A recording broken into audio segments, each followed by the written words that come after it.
Earth. Our planet that we call home is over 4 billion years old, and yet human civilization began less than 6,000 years ago. Humanity is greatly advanced during its short time on this planet, and has overcome many adversities throughout its history.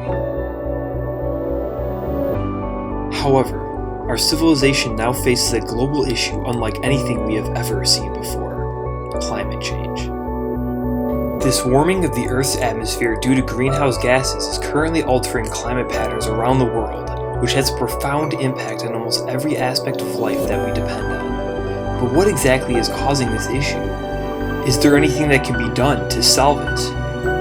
And most importantly, how will this battle against time affect the world as we swing forward into the future? This is the Pendulum Planet 2050.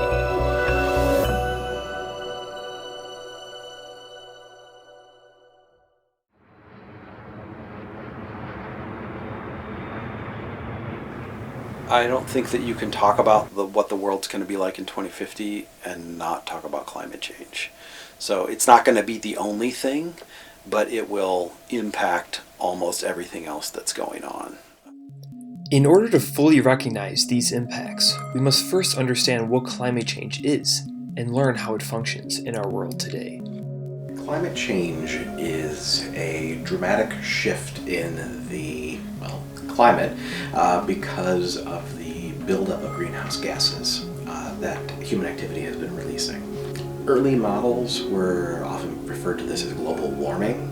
While the globe as a system as a whole is getting warmer, what you're seeing in various spots on the globe are changes in climate. Some people will say the climate has always been changing. When we refer to climate change, we're referring to abnormal climate change that is changing at a rate and beyond the scope of what we've experienced as long as humanity has existed on the planet. Primary causes that they've determined are the burning of fossil fuel gases to generate energy: coal, natural gas, petroleum. So climate change is a host of environmental impacts, from increased global mean temperatures to rising sea levels, increased frequency of catastrophic storm events. The list goes on and on and on, right? So it's a complex issue with a lot of complex environmental impacts. Whether or not you perceive it in your daily life, it's something that's impacting you now. It's not something that you have to wait until 2050 to see the impacts of. I have my garden at home, and every year the Farmer's Almanac produces tables of when exactly specific plants should be planted. And within the last 10 years, I had a lot of things that usually you would want to plant in June or something, but now all of a sudden you're able to plant them in March. Super weird. You can really see it in one person's lifetime. And this is probably, I noticed it about 2 to 3 decades ago, where I grew up in Michigan. We used to have ice fishing shanties that just stayed on the lake all winter. We used to have feet of snow on the ground, and that's all gone now. Ice fishing is a thing of the past. And my personal take on climate change is that obviously it's real. Experiencing it right now. I feel like there's also a mix-up between climate change and global warming. Global warming, the average temperature is changing, but climate change is a bit more accurate term because, in Europe it's going to get colder because of the ocean currents and the waves and the wind and everything's changing. And then here in the West and the United States, it's going to get warmer. So I think everything's just going to kind of flip-flop and just be diverge extremely from what it is currently and what it has been for thousands of years. With almost global scientific consensus that climate change poses a significant threat to society, why is there still controversy preventing meaningful action as we progress through the 21st century closer to 2050?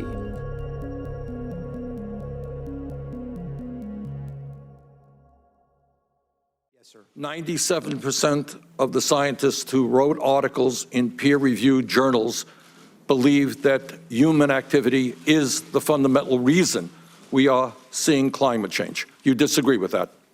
I believe the ability to measure with precision the degree of human activity's impact on the climate is subject to more debate on whether the climate is changing or whether human activity contributes to it. Science has become politicized, and we have people who are tied to oil, tied to coal. There are very entrenched interests in keeping that old energy going. Because we've been so gung-ho on, we can even just say coal, since even the 1860s. Time is set in its ways, as well as people in the economic field. If something hurts that little sphere that they've created for themselves, then there's definitely going to be pushback. And so a lot of influence was from external groups, right? So part of society is our culture, and part of our culture is our kind of ideological beliefs. And part of the ways those ideological beliefs are formed are through kind of powerful interest groups. And their research has shown that conservative think tanks, ultra-right conservative think tanks, have made a very concerted effort to kind of generate confusion. So when you hear people say, oh, well, there's not really a scientific consensus, that's incorrect. There's a very strong scientific consensus that climate change exists, that it's human-caused, and that if we don't do anything about the current trajectory we're on, that it will be catastrophic. We see very similar patterns of disinformation as we saw during the cigarette trials. It's the same playbook, just a couple of decades later each time. So we have to overcome these entrenched special interests, I think, is the number one thing to do. I think you're already seeing signs that the strategies for pushing back against those who want action on climate change are beginning to evolve, right? So it wasn't uncommon a decade ago for Republicans in particular to simply deny the scientific reality of climate change. Very recently, you see this in the appointment of the new EPA administrator, Scott Pruitt, right? Doesn't outright deny the existence of climate change, but sort of takes a step back from that and is making an argument about uncertainty. And I think in both of those, the ways that strategy changed signals a giving of ground. It becomes harder, both scientifically and politically, to just flat out deny that scientific reality. I think that you see already the politicization of it changing somewhat.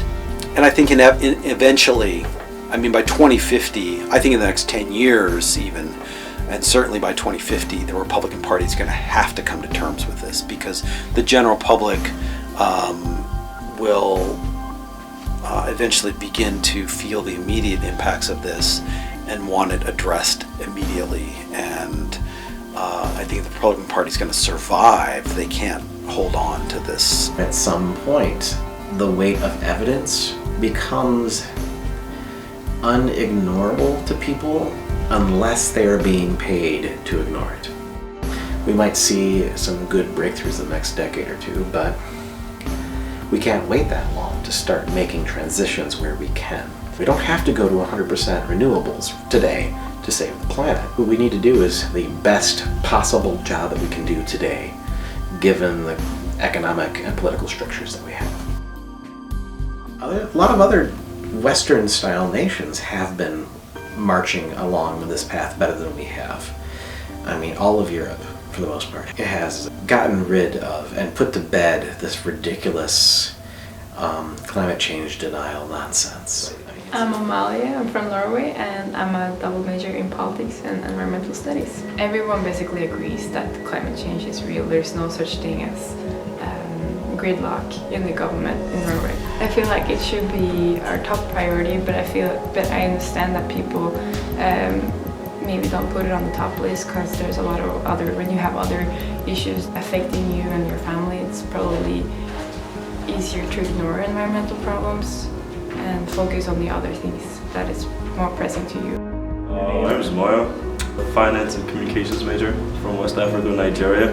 If you also consider like the education level between my society and here, like you can understand why people back home are not even aware of global warming. And people have larger, more pressing issues, immediate issues than environmental threat. Even if developed countries, so the United States, the majority of Europe, they're able to start combating climate change by like sort of semi-effectively by 2050. It's not going to make that much of a change unless the developing world can follow along. So I think looking towards the future, the best bet that we have is for every single person on the earth to be aware of climate change, and that's only through education. People simply need more information. There's a good portion of the population that is scientifically literate, and you can talk to them about the complexity of climate change, and once they have those facts, then they'll understand the severity of the problem.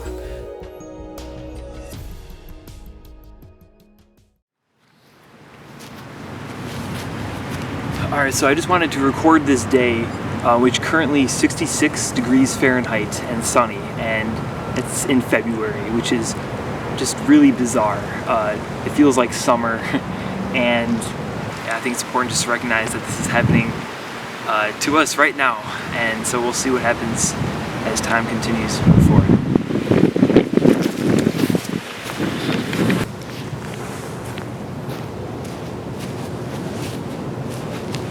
Alright, so this has only been 3 days since the last recording, and it's currently 24 degrees Fahrenheit, and it was actually snowing a little bit earlier, so really big change from the last day. You know, although these individual weather occurrences, you know, nothing can be directly attributed to climate change, but these sort of drastic changes in the weather are definitely still something that should be, you know, noted of, because it is still far from normal. So I guess we'll see how far these, you know, how crazy the weather continues to get, because it's definitely something to recognize.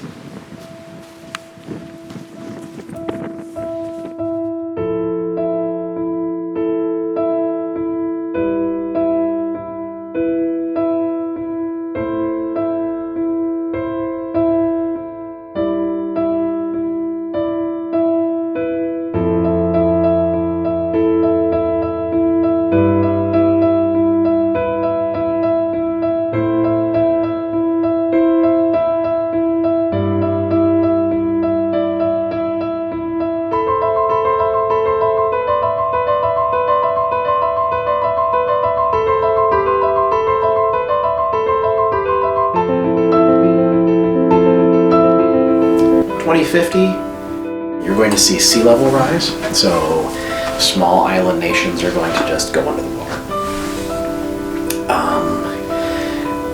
We will, in more developed countries, we will see changes in our shoreline, which are going to be very expensive to deal with. And we're talking hundreds of billions of dollars of infrastructure to try to save Manhattan. I mean, I think if you look at the IPCC projections, if you look at the National Climate Assessment, the projected impacts of sea level rise by 2050, right? What Miami will look like in 2050, what New York will look like, what happens to agriculture in the Midwest.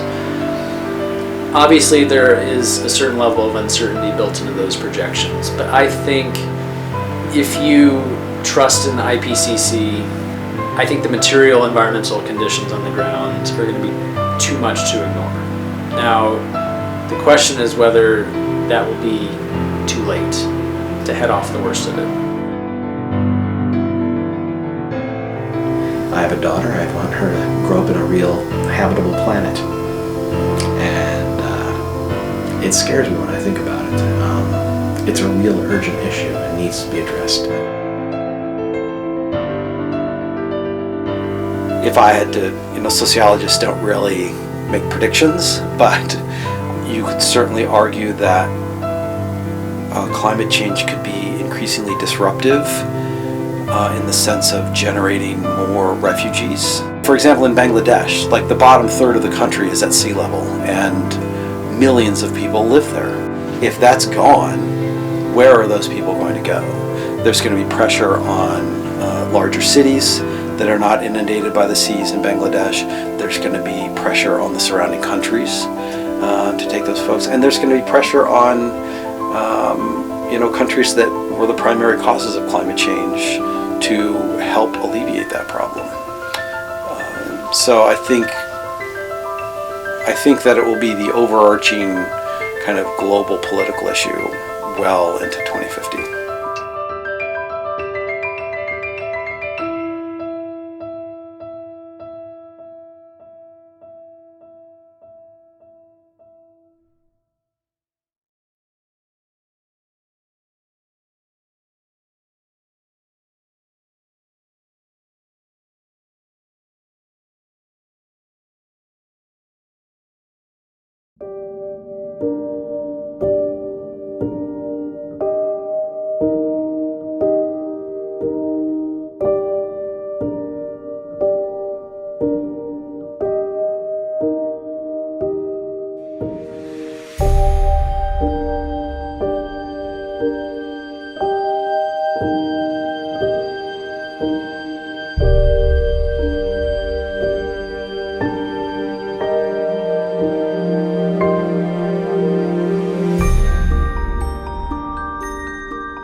Save the earth, recycle.